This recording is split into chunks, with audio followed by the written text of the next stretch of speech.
Oh, grabe ang bantay no ng ating mga kapulisan, talagang grabe din ano.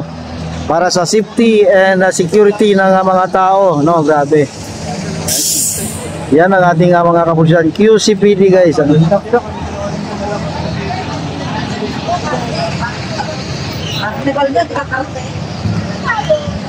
Ayan, hanggang dulo pa yan. Hanggang sa dulo pa yan guys.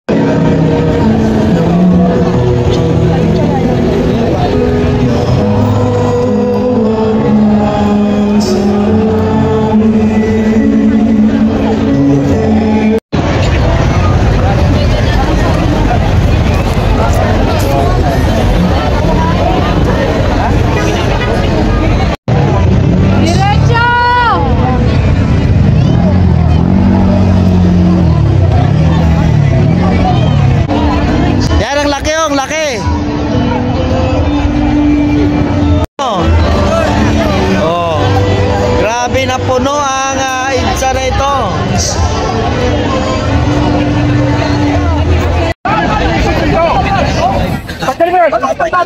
Ito na, nagkagulo na. Nagkagulo na. Ito na. Tensyonado na. Sabihin niya ang konstitusyon ay para lang sa kanya.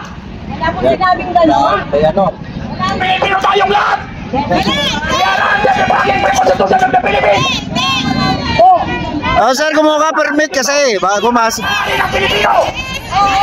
Wala kayong karapatang palaya sabi dito.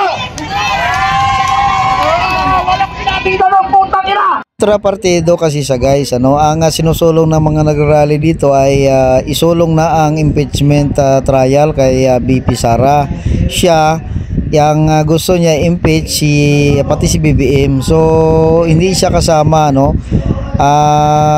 Basta na lang siya pumasok at may dalang megapone at nanggulo. Ngayon ay pinapali siya ng mga marshal kasi sabi nga, no, kumuha ka rin ng sarili mong permit. Kanya tayo, kahit tayong mga Pilipino ay corrupted na ang ating mga tuktok. Corrupted ang nag-iisip ng Pilipino. Mabigyan lang kayo ng ayuda. Mama Sheila Masida, no, ito may pumasok kasi ano, hindi ito kasama sa rally, no. Wala siyang permit, ano, sumali siya dito. Pangatan lang bayan. Pagpatapos meron dito, magpupunta dito sa akin, sasabihin na wala akong karapatan. I am by freedom of expression under the Constitution. Kahit sino sa inyo, walang pwedeng magpalik sa akin. Permit. Ang permit ay lokal lang. While Constitution is national. Lahat ng batas ay nagsisimula sa Constitution. Sabihin nyo yan sa mga bobong mga kababayan natin. Pero sa isang katulad ko, na alam ko ang Konstitusyon ng Pilipinas, anong permit na katarantaduhan? Ang pagbibigay mayor, isa rin korapto. Ikaw na manalo.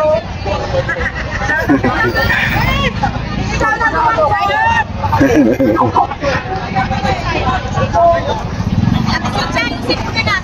Hindi ako kapilyo. Masaya pa kayo. Hoy! Tayo mo ka.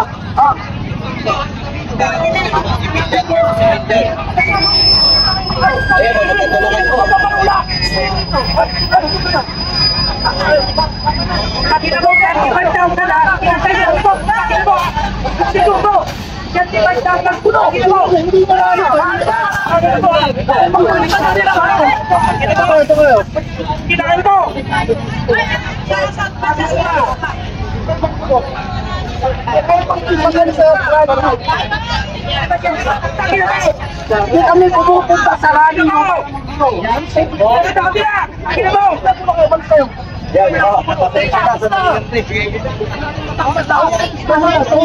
Hindi yung isa sa dati.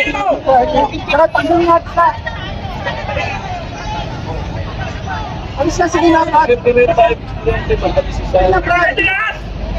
Hindi na sige na. Nakikiusap ako. Para hindi ka mapagod. Kahit tumayo ako dito, bawat na.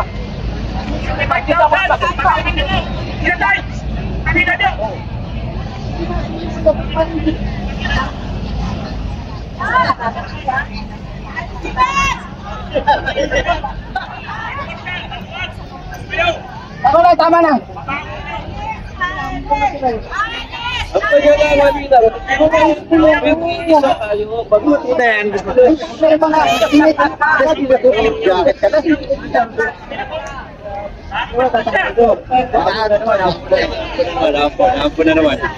So yan guys, ano, may Isang maalab na pagbati sa lahat na nakikibaka para sa hustisya na nandito ngayon. Palakpakan nyo ang sarili nyo, mga kasama.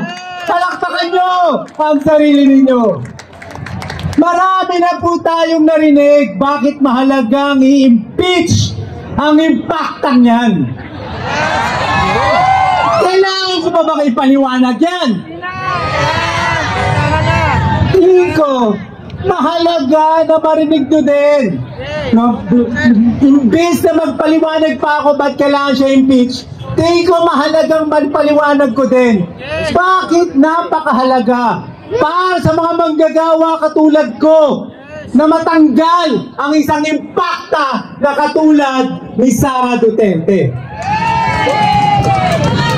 Lahat kayo dito, marami dito manggagawa, tama ba? Tama ba? Di ba hirap kayo maghanap ng trabaho? Tama? Di ba pagka kayo nag-violate ng mga rules ng inyong kumpanya, di ba tanggal kayo kagad pagkatapos ng proseso? Ma, ngayon, ano ba ang dahilan ba't natin siya kailangang tanggalin? Una, tayong mga manggagawa, pag may trabaho inatas sa atin, at iniwanan mo, anong tawag doon? Abandonment of work. Termination yan. Anong ginawa ng impactang Sara na yan? Nung merong kalamidad, umalis para manood ng concert. Hindi ba abandonment of work yan? So hindi ba dapat tanggalin siya? Sa mga manggagawa, pagka tayo ay nahulihan na tayo ay nagnanakaw, kahit suspetsa pa lang, malamang ipoproseso na tayo para tanggalin. Tanong, bakit nandyan pa yung impacta na yan, mahigit 600 million na ang hindi niya maipaliwanag? Ba't nandyan pa yan? Hindi ba kakapalanan ng mukha yan? Dapat ba siyang tanggalin? Pangatlo, at silipin ko yung aking notes, mga kapatid. Tayo na mga manggagawa, hindi tayo pwedeng mag-violate o mangharas ng mga kasama natin. Tama ba? Lalo na, meron ng ILO convention ngayon laban sa violence at harassment sa world of work. Ngayon, bakit nandiyan pa yung Sara na yan? Itong mga nakaraang taon, halos araw-araw, nung nakaupo pa siya bilang VP, wala siyang ginawa, kundi i-red tag kami ng mga manggagawa. Hindi ba violence yan? Hindi ba harassment yan? Hindi ba dapat tanggalin na yan? Ano naman pala, nagkakasundo naman pala tayo eh. Dapat tanggalin talaga yan. Now, having said that, mga kapatid, make no mistake, wala na nating habaan na usapan. Hindi natin kailangan magpaliwanag pa bakit siya dapat tanggalin. Ang kailangan natin ay katulad ng ginagawa natin na i-pressure natin ang mga nagdidesisyon sa ating bansa na mukhang marami ay nagdadalawang isip pa kung dapat bang tanggalin ang impacta na yan o hindi. Ano ang magpapagalaw sa kanila? Tayo. Sino magpapagalaw sa kanila? Tayo. Paano natin sila mapapagalaw? Sa pamamagitan ng mga ganitong pagkilos. Tayo ang naglagay sa kanila sa kapangyarihan. Tayo ang bumoto sa kanila para gawin ang tama para sa atin. Tama? Tayo ang kanilang employer. Tama? Pag hindi ginawa ng Kongreso ang trabaho nila, anong tawag doon? Abandonment of work. Mga busit sila. Tama ba? Kaya paalala natin, wala nang atrasan. Panahon na para tanggalin si Sara. Subalit hayaan nyo magsalita ako ng isang paalala lang mga kapatid.